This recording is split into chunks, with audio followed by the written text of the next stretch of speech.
Hello guys. आज मैं आपके सामने फिर से हाजिर हूँ डीएलएड अभ्यासक्रम मॉड्यूल के द्वितीय वर्ष के कोर्स नंबर 5 ब के साथ। आज जो हम लोग देखने जा रहे हैं वो है हिंदी का 5वां चैप्टर, जिसका नाम है हिंदी साहित्य के स्वरूप एवं साहित्यकार।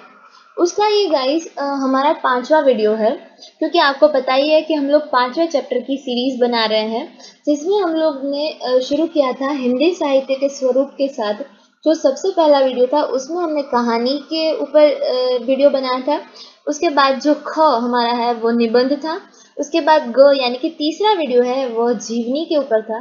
चौथा घ वीडियो जो था वह है एकांकी के ऊपर। और आज हम देख रहे हैं 5वां वीडियो प्रगीत। ठीक है। और गाइज, जो बाकी के 4 वीडियोस हम लोग ने बनाए हैं उसकी लिंक आपको डिस्क्रिप्शन बॉक्स में मिल जाएगी, तो आप वहां से उसको देख लेना।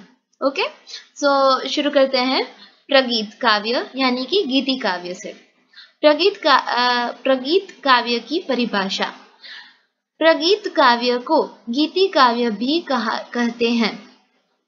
गुजराती भाषा में उसको उर्मी काव्य और अंग्रेजी भाषा में लिरिक LYRIC कहते हैं।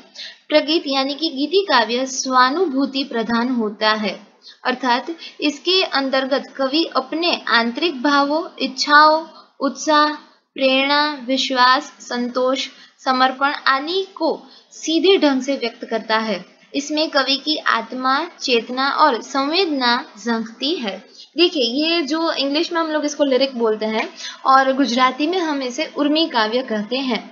હવે અહીંયા કેનું તો કે મહત્વ જે આપેલું પ્રાધાન્ય છે એ કેના પર છે, તો કે જે કવિ છે એ પોતાની અંદર રહેલા આંતરિક ભાવો, ઈચ્છાઓ, ઉત્સાહ, પ્રેરણા, વિશ્વાસ, સંતોષ અને સમર્પણ, પોતાના જે અંદર રહેલું આ બધી વસ્તુઓ છે એને એ व्यक्त करे छे सीधी रीते। ठीक है, यहाँ पे लिखा है कि सीधे ढंग से व्यक्त करता है।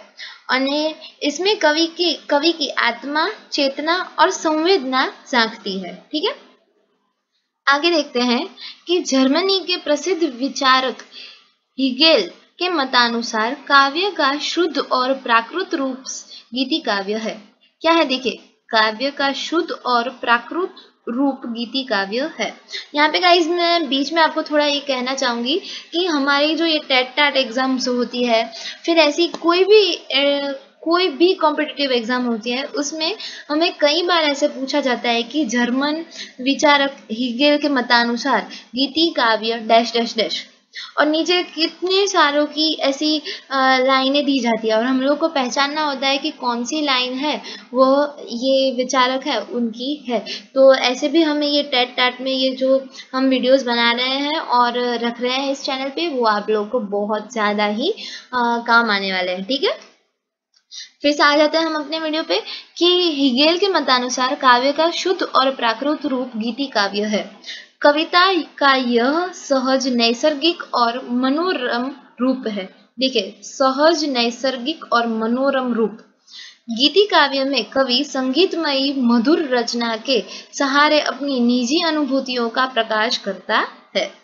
उसके बाद है कि डॉक्टर छेदीलाल पांडे गीति काव्य की परिभाषा देते हुए कहते हैं कि जिस काव्य में एक लय या एक ही भाव के साथ एक ही निवेदन, एक ही रस एवं एक ही परिभाषा हो, वह गीति काव्य है।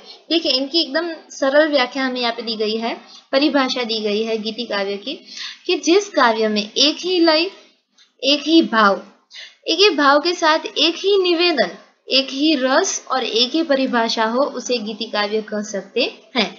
यह डॉक्टर छेदीलाल पांडे की परिभाषा है। ठीक है, गीति काव्य के लिए। उसके बाद है कि किसी ने कहा है कि जिस गीति कविता में शब्दों की सुंदर ध्वनि, सुकुमार सत्यदर्शन, सरल, सुंदर तथा मधुर शब्द, कोमल कल्पना, संगीतात्मक छंद, अनुभूति की विभूति, भावनात्मक और कलापूर्ण अभिव्यक्ति हो, वह गीति काव्य प्रशंसनीय है। फिर से हम लोग देख लेते हैं कि किसी ने कहा है कि गीति काव्य में क्या होना चाहिए और कौन सा गीति काव्य प्रशंसनीय है। तो उसकी जो विशेषताएं कुछ इस प्रकार है कि सुंदर ध्वनि है, शब्दों की सुंदर ध्वनि, फिर सुकुमार सत्य दर्शन, फिर सरल सुंदर तथा मधुर शब्द, कोमलता की कल्पना, संगीतात्मक छंद, अनुभूति की विभूति, भावनात्मक और कलापूर्ण अभिव्यक्ति हो। ठीक है, आगे देखते हैं कि प्रगीत काव्य में व्यक्तिगत अनुभूतियों, भावनाओं और आदर्शों की प्रधानता होती है। यह तो कवि के मन में स्वतः स्फुरित होने वाली भावनाओं की सुंदर सजीव एवं प्रभावात्मक अभिव्यक्ति है, जो कवि के अंतःस्थल से निकलकर भावक में संक्रांत होती है। कवि की अनुभूति जब सार्वजनिक और सर्वदेशीय बन जाती है, तब प्रगीत काव्य प्रकट होता है। ओके, तो अभी हम आगे बढ़ते हैं। प्रगीत काव्य की विशेषताएं। प्रगीत काव्य गाने योग्य गेय होना चाहिए, यानी कि गाने योग्य। यह स्वानुभूति प्रधान और आनंदानुभूति प्रदान होना चाहिए। स्वानुभूति प्रदान और आनंदाभूति प्रदान। उसके बाद है कि पूरी कविता में एक ही मर्म स्पर्शीय भावना रहती है। देखिए, एक ही मर्म स्पर्शीय भावना। प्रगीत की भाषा कैसी होनी चाहिए? सरल, सुमधुर और कर्णप्रिय। प्रगीत में भावना की तीव्रता, साथ ही संगीतमयता और रागात्मकता होनी चाहिए। उसके बाद है कि प्रगीत में निज स्वतः स्मृति और अंतर्वृत्तियों की प्रधानता रहती है। उसके बाद है कि प्रगीत का प्राण तत्व मार्मिकता है। देखिए, प्रगीत का प्राण तत्व जो है वह है मार्मिकता। उसके बाद है कि प्रगीत में सौंदर्याभिव्यक्ति की प्रधानता रहती है। उसके बाद है गीति काव्य को पढ़ने और गाने से निजीपन की अनुभूति होती है। देखिए, पढ़ने और गाने से निजीपन की अनुभूति होती है।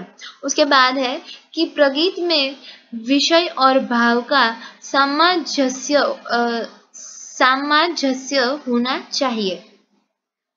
उसके बाद है प्रगीत में कल्पनाजन्य सरल निवेदन होता है। कल्पनाजन्य सरल निवेदन। उसके बाद है कि प्रगीत में निरपेक्ष मौलिक उद्भावना तथा निबंधता रहती है। देखिए, मौलिक उद्भावना और निबंधता। उसके बाद है कि प्रगीत की शैली भाववाही, सरल, मौलिक तथा मधुर होनी चाहिए। और अंत में है कि भाव सघनता, प्रभावोत्पादकता और संक्षिप्तता प्रगीत काव्य यानी कि प्रगीत के प्रधान लक्षण है। प्रधान लक्षण कौन कौन से यहाँ पे दिखाए गए हैं? देखिए, भाव सघनता, भावोत्पादकता और संक्षिप्तता। ठीक है, तो फिर से हम लोग फटाफट एक बार प्रगीत की विशेषताओं के ऊपर नजर डाल देते हैं। सबसे पहले है कि यह गाने योग्य यानी कि गेय होना चाहिए। दूसरा है कि स्वानुभूति प्रधान और आनंदाभूति होना चाहिए। एक ही मर्म स्पर्शीय भावना रहती है। भाषा सरल, सुमधुर और कर्णप्रिय होती है। भावना की तीव्रता के साथ संगीतमयता और रागात्मकता होनी चाहिए। उसके बाद है कि प्राण तत्व मार्मिकता है उसकी। फिर है कि सौंदर्याभिव्यक्ति की प्रधानता रहती है प्रगीत में। उसके बाद है कि पढ़ने और गाने से निजीपन की अनुभूति होनी चाहिए। उसके बाद है विषय और भाव का सामंजस्य होना चाहिए। उसके बाद है कि कल्पनाजन्य सरल निवेदन होना चाहिए उसमें, और मौलिक उद्भावना तथा निबंधता होनी चाहिए। बाद में है कि उसकी शैली भाववाही, सरल और कोमल तथा मधुर होनी चाहिए। और अंत में उसके प्रधान लक्षण दिखाए गए हैं। तो गाइस, मैं यहाँ पे ऐसी आप सबके पास आशा रखती हूँ कि आपको जो यह हिंदी साहित्य के स्वरूप का जो ये प्रगीत है, ठीक है, प्रगीत, वो आप लोग को एकदम सरलता से और आसानी से याद रह गया होगा और समझ में भी आ गया होगा। अगर आप लोगों को कोई भी क्वेरीज हो या कुछ आपको पूछना हो तो मुझे आप कमेंट बॉक्स में लिख के बता सकते हैं।